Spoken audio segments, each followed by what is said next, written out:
So welcome students. In this question you're given the parametric form of the curve, that is x is equal to, in terms of theta, a times 1 plus cos theta, and y is equal to a sin theta.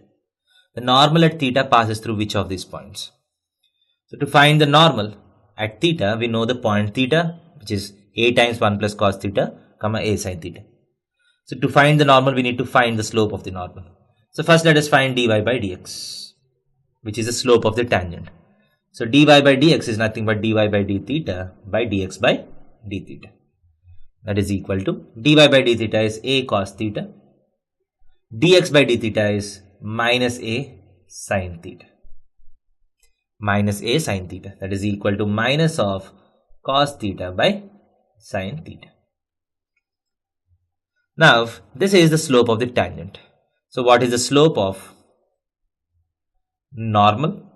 So we know that the tangent and normal are perpendicular to each other. So the slope will be sin theta by cos theta. That is, the product of the slopes have to be equal to minus 1. So what is the equation of normal?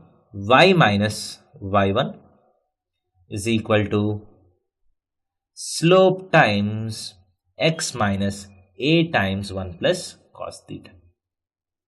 So this is the equation of the normal. So if you simplify this, you get y cos theta minus a sin theta cos theta is equal to x sin theta minus a sin theta minus a sin theta cos theta. So this 2 gets cancelled.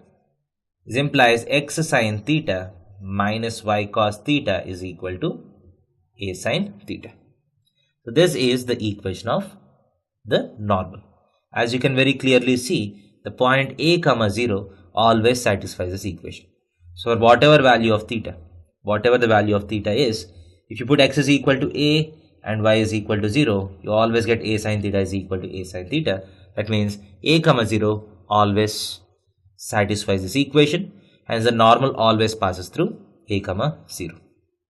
Thank you.